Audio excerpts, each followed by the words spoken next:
Hola, bienvenidos a Esquina Literaria. Soy Yolanda Miranda y les estoy compartiendo la lectura de este libro, Psicoanálisis de pareja, del amor y sus bordes, de Jeanine Puyet. Espero que les esté gustando. Es un libro demasiado técnico, pero está muy interesante y los invito a que me sigan en mi Instagram, martes y jueves, 8 de la noche, hora Ciudad de México. Estoy teniendo una sección que se llama 5 minutos de psicoanálisis para la vida cotidiana. Estamos en el capítulo número 1 que se llama Amor, Deseo y Pulsión en los destinos de la pareja, de Claudia Silvia Lamowski, y el día de hoy vamos a leer el tema El rasgo erótico y la cadena transgeneracional. En El hombre de los lobos, 1914, Freud ha dejado un maravilloso testimonio de cómo trazar el recorrido para obtener la condición de amor. Por movimientos de anticipación-retroacción, el trauma de la escena primordial va encadenándose a lo largo del análisis. Recuerdo de la angustia ante la mariposa amarilla, cuyo movimiento de alas le impresionó cual si una mujer abriera las piernas. Galpón, que guardaba las persas amarillas, que le recuerda a la niñera de ese nombre, a quien vio echada en el suelo fregando. La novia campesina, cuyo nombre lo avergonzaba, ya que no lo llevaría jamás, una muchacha de mejor posición social.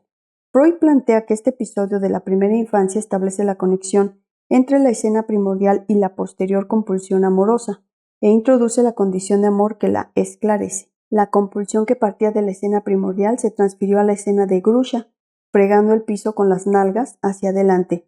Reencontró allí la posición de la madre en el coito, y quizás siguió produciendo efectos a través de ella.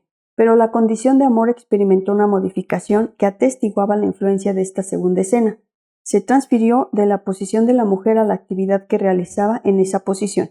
Así se enamoró de la lavandera cuando la vio agachada. La elección amorosa gobernada por esta condición se orientó luego hacia muchachas de baja posición social. Podemos apreciar el papel fundamental de la arbitrariedad de las transposiciones, los juegos del lenguaje y sus azarosas conexiones en el camino que va del trauma a la construcción del rasgo erótico. Algo que decanta como objeto parcial no puede reabsorberse por la cadena significante y queda por fuera del cuerpo de la imagen especular. Se advierte que hay un cuerpo propio del autoerotismo y de la pulsión parcial. Podemos apreciar el papel fundamental de la arbitrariedad de las transposiciones, los juegos del lenguaje y sus azarosas conexiones en el camino que va del trauma a la construcción del rasgo erótico. Algo que decanta como objeto parcial no puede reabsorberse por la cadena significante y queda por fuera del cuerpo de la imagen especular. Se advierte que hay un cuerpo propio del autoerotismo y de la pulsión parcial, que es un correlato fragmentado y, por lo tanto, no pertenece a la escena de la representación, en contraste con el de la imagen especular. Ese algo transita por los bordes, por aquellos límites del adentro y del afuera del sujeto que se tornan borrosos y hacen que encuentre como proviniendo desde el exterior la cosa más íntima de su ser, de tal manera que todos aquellos elegidos para ser amados a lo largo de la vida se van a asemejar por algún rasgo esencial al ser del sujeto. Así es como el otro va a resultar, esa parte fantasmática y gozante de mi cuerpo que me prolonga y se me escapa. La articulación del sujeto a este objeto se ubica en un espacio que no es interior ni exterior. Implica la construcción de un espacio que es solidario, de una topología de borde y que permite pensar de otra manera los límites de la subjetividad. Podemos apelar a un texto de Paz para orientarnos en la complejidad de esta temática, donde se hace referencia a un lugar natural en el mapa freudiano para situar la alteridad absoluta. Lo otro radicalmente distinto es eso, das es. La afirmación de lo cósico es la afirmación de la materialidad del mundo presente en el seno del ser como alteridad irreductible. Esto está en mí. Eso es materialidad opaca, no reductible a la significación ni al movimiento de la significancia. Es cuerpo. El sujeto resulta extraviado respecto a las determinaciones de su goce, porque para cada quien hay palabras decisivas, palabras del discurso de sus padres y de sus antecesores en un sentido más amplio que le han legado un estado de deuda cuyo origen le es desconocido. De ahí que para definir al sujeto se requiere de una perspectiva transindividual, desde la cual se lo conciba como sujeto e identificarse y por lo tanto capturando en el movimiento mismo de las identificaciones. A partir de esta ubicación, preso de un jirón de discurso que se le impone como mandatos enhebrados entre el ello y el superyo y que lo arrastra por senderos de goce, va a intentar crearse un lazo con un partenaire que puede ingresar como objeto libidinal, lazo social, cuya fórmula no posee porque está regida por los efectos de lo acontecido en un tiempo primordial. Esas marcas de un tiempo primordial dejan resto y sus vestigios van a participar en la construcción de las estructuras fantasmáticas, tal como las escenas reprimidas se configuran con fragmentos de lo visto y de lo oído. El inconsciente está poblado por inscripciones fragmentarias que aguardan dispuestas a entrar en juego, y la convocatoria vincular resulta una ocasión propicia para que se produzca algún ensamble y se entretejan los hilos que conducen al oscuro objeto del deseo. Desde la perspectiva de la clínica psicoanalítica con parejas y familias, es posible conseguir la trama vivida de los vínculos participando en este flujo de fragmentos que se encadenan y logran distintos niveles de significación y resignificación. Carlos es enfermo, diabético desde pequeño, sin embargo desconoce los cuidados a los que debe someterse. En la infancia la madre le ocultaba su condición y se hacía cargo de su dieta sin que él pareciera registrarlo. Cuando se casó con Marta e hicieron su viaje de luna de miel, sufrió una grave descompensación, a partir de lo cual Marta se hizo cargo de inyectarle diariamente insulina y de controlar la dieta que Carlos, de forma sistemática, se resiste a acatar. Tal vez Marta tomó bajo su responsabilidad la enfermedad de Carlos porque carga con el estigma del alcoholismo en su familia. Acaparó del vínculo todo lo que revive signo negativo. Inseguridad, enfermedad, amargura. Él suele comentar: todo la lastima, la hiere, la perjudica. Me ruega que no le engañe, que no le sea infiel, y yo jamás me siento inseguro de ella. En una sesión Marta se detiene en comentarios acerca de esta enfermedad incurable que padece su marido y que, al igual que el alcoholismo, no se cura, solo se puede controlar. Con esta ampliación podemos explorar de qué manera los paternaires trenzan sus marcas y sus sagas, creando combinaciones inéditas en las que, navegando a la deriva por las aguas de lo originario, cuaja el rasgo erótico.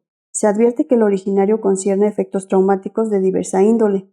Por una parte, refiere a las impresiones tempranas que representan la prehistoria de la constitución psíquica y que no resultan accesibles al recuerdo, dado que acontecieron en un periodo previo a la adquisición del lenguaje. En este sesgo aludimos al efecto del encuentro con el otro primordial, que en su función libidinizante desata un nivel de estimulación que deja un residuo de vestigios no metabolizables, de inscripciones erráticas que no logran someterse al registro del principio del placer.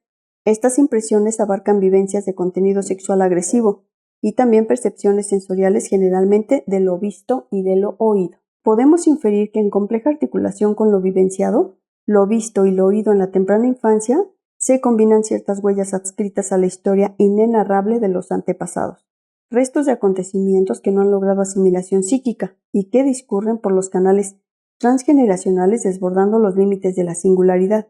Esta fuerza que pulsa, compulsiona la repetición, se manifiesta en la tendencia a completar actos esbozados en el pasado.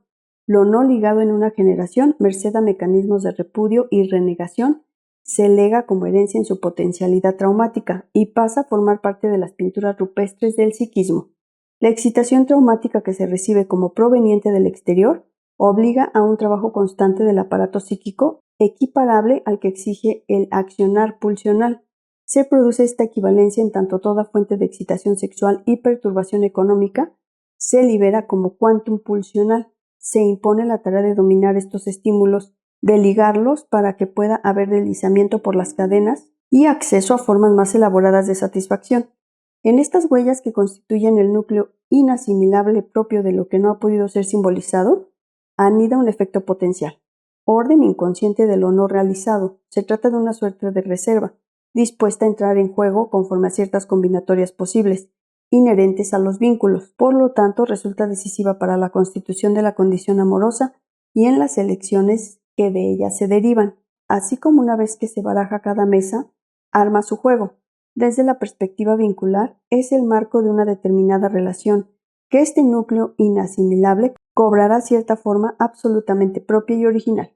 En ese sentido, podemos hacer referencia a niveles de resignificación que solo van a tener lugar en el espacio de cierto lazo social, lo que hace del vínculo condición de un particularísimo reordenamiento del bagaje subjetivo, a la manera en que Freud lo modeliza en la Carta 52, pero concibiendo a esos nuevos nexos que inducen a retranscripciones y reensambladuras como efecto del encuentro y de la urdimbre que se teja aquel con quien se establece una ligación de amor privilegiada responde a nuestras combinatorias con sus propias combinatorias. Entra en nuestros cálculos porque guarda un potencial que combina bien con nosotros y posibilita una mutua integración en el mismo engranaje. Las marcas propias logran resonancia fantasmática a partir de detalles, fragmentos que habitan en el otro y que alcanzan algún nivel de realización inédito en el espacio del entre dos. Desde el lugar del paternaire se oferta algo en calidad de objeto para el otro, y esto implica que en el ensamble va a drenar satisfacción pulsional.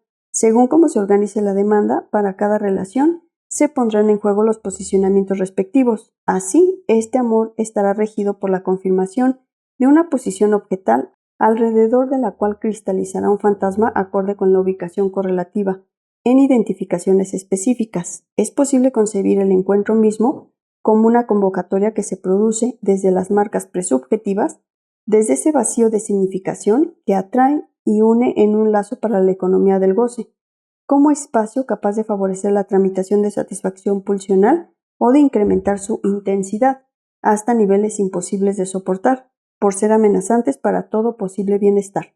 Lo cierto es que en cualquiera de los casos no va a resultar fácil dominar o renunciar a ese goce, que es tan esencial al ser de los protagonistas, envueltos en la historia de amor. Podría decirse, por ejemplo, que tomar una esposa es dotarse de una historia, y si eso es así, debo entender yo estoy ahora fuera de la historia, como los caballos y la niebla.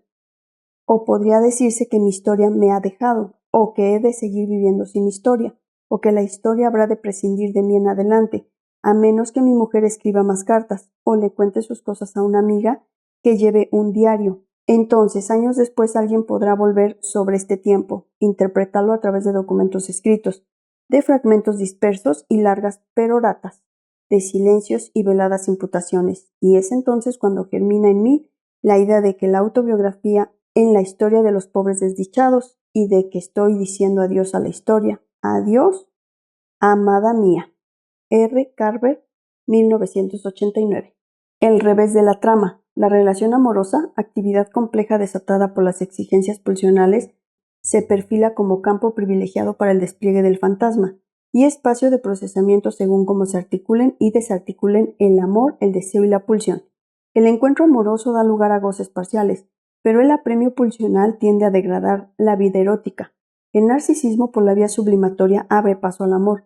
No obstante, en su regodeo corre el riesgo de enredarse con engaños y entorpecer la circulación deseante. El relanzamiento del deseo es la manera de regular el goce, porque en el contraste que media entre lo que se busca y lo que se encuentra, en la imposibilidad de satisfacerse, que hace a su condición misma, está el fundamento de la búsqueda que pone en marcha el principio del placer.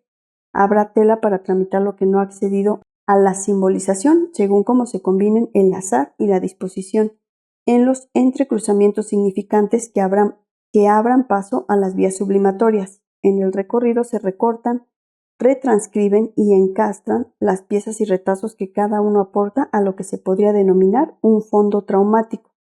Así es que la trama va dibujándose sobre el fondo de su anverso, su negativo, al revés de la trama. El vínculo, por lo tanto, resulta alienado con respecto a su núcleo originario que permanecerá escindido. Frente a situaciones clínicas de intenso sufrimiento vincular, suele aflorar una pregunta impregnada de cierta ingenuidad. ¿Y por qué no se separan?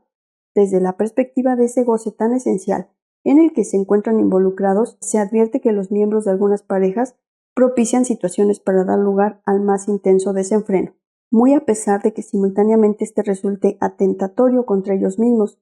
Generalmente la imperiosidad con la cual se precipitan a la consulta está en directa relación con el grado en que ese goce ha perturbado suficientemente el bienestar hasta el punto de volverse intolerable.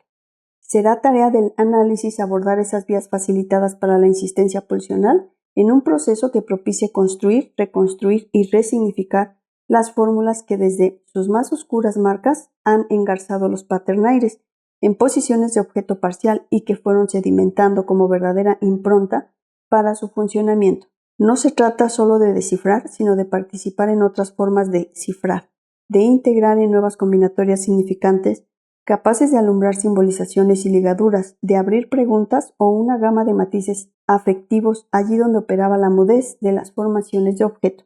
La trama relacional reaparece de esta manera como escenario privilegiado para metabolizar la carga proveniente del fondo traumático, lecho de roca del vínculo y motor de su constitución.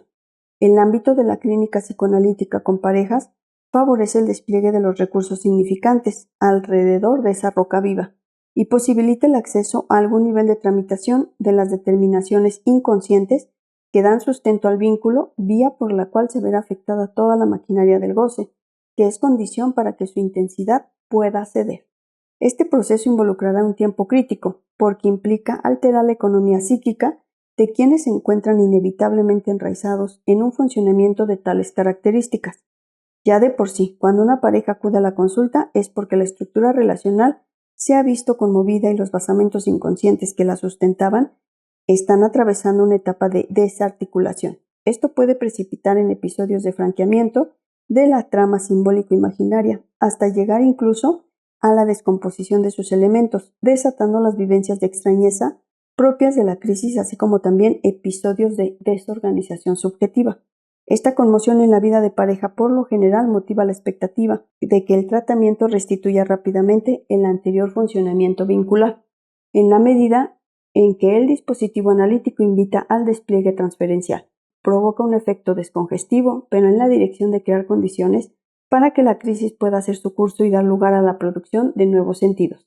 En el trayecto se irán perdiendo los sentidos más cristalizados, fundamentalmente aquellos que han operado como referencia alrededor de la cual cada uno se ha construido en tanto sujeto y por lo tanto alrededor de la cual también construyó toda su vida. Esto va a modificar la distribución del goce como paso ineludible hacia la reorganización de toda esta economía de relación. En este proceso se trata de alcanzar un orden de determinación inconsciente, capaz de provocar una reformulación en el plano de la satisfacción libidinal que libere su disponibilidad y la riqueza de su discurrir. Desde esta perspectiva se abre un abanico de posibilidades en función de los reposicionamientos que se produzcan. Estas abarcan tanto el acceso a niveles de reelección que inauguran una nueva etapa para la relación, como la posible confrontación con un límite en el trayecto de remoción de investiduras, que devela que las tentativas de reconstitución de la trama relacional se encuentran clausuradas. Espero que les haya gustado la lectura del día de hoy de este libro, Psicoanálisis de pareja, del amor y sus bordes, de Janine Puyet. Los espero el próximo jueves para continuar con esta lectura. Muchas gracias por escuchar.